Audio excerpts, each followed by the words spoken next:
On va parler santé. Anthony Morel, désormais, quand vous avez un doute, vous demandez à ChatGPT, parfois avant même d'aller voir votre médecin. Ça devient un réflexe à tel point qu'aux États-Unis, OpenAI lance ChatGPT Santé. C'est ça, une nouvelle fonctionnalité qui permet en fait de partager toutes ces informations médicales avec l'intelligence artificielle pour obtenir des conseils. Et c'est une façon en fait d'entériner et d'officialiser une pratique qui est très courante de fait. Et OpenAI donne ces chiffres qui sont dingues. 230 millions de personnes chaque mois, non chaque semaine d'ailleurs, posent des questions de santé à ChatGPT.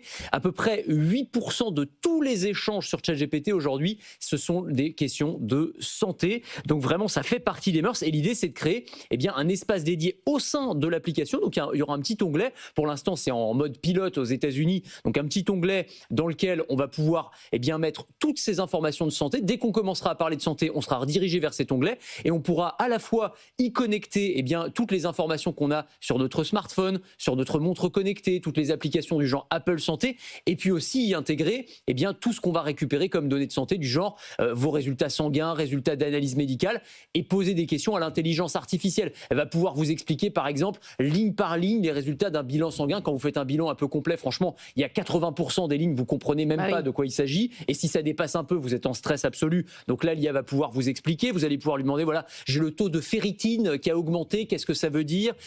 Tiens, j'ai fait 5 résultats d'examens médicaux, je dois voir le spécialiste la semaine prochaine, est-ce que tu peux me faire un résumé chronologique et me préparer des questions que je pourrais poser au spécialiste ? Et donc l'idée, c'est d'avoir une sorte de coach virtuel de santé qui va vous accompagner au quotidien. Le risque, c'est quand même le diagnostic. Oui, c'est ça. Alors, OpenAI insiste sur le fait que ça ne va pas remplacer le médecin et que ça n'est pas un outil de diagnostic, ce nouveau ChatGPT Santé, sauf que dans les faits, on sait très bien comment ça va se passer. C'est comme ça que les gens vont l'utiliser. Et c'est vrai que les erreurs de diagnostic, ça fait partie des problèmes et des dérives potentielles. Il y a eu des cas très médiatisés. Je pense à ce père de famille irlandais de 37 ans qui a consulté, entre guillemets, ChatGPT en lui disant « Ah, j'ai des maux de gorge, j'arrive plus à avaler certains aliments. » Il avait des antécédents de cancer dans sa famille, il était très inquiet. Et puis ChatGPT lui dit « Ah bah non, t'inquiète, tout va bien. » Il va Prenez un chez le médecin. Strepsil. Ouais, c'est un peu ça. Et sauf que il s'est avéré qu'il avait un cancer de l'œsophage en stade très avancé.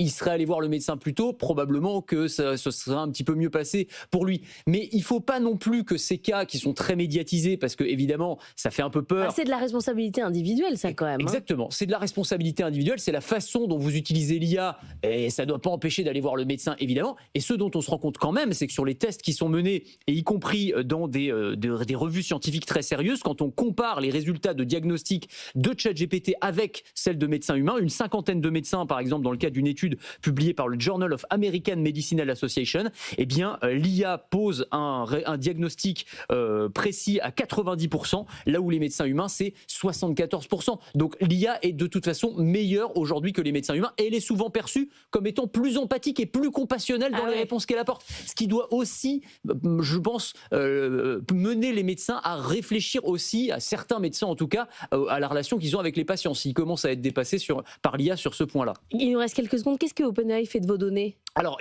ils prennent les précautions nécessaires, en tout cas c'est ce qu'ils affirment, pour ne pas se faire taper sur les doigts. Chiffrement des données spéciales, la promesse que ces données ne seront pas utilisées surtout pour entraîner leur modèle de langage. Et puis on pourra aussi les déconnecter, les enlever quand on a envie, et ajouter un système de double authentification pour pouvoir avoir accès à ces données sensibles sans que personne d'autre ne puisse y accéder.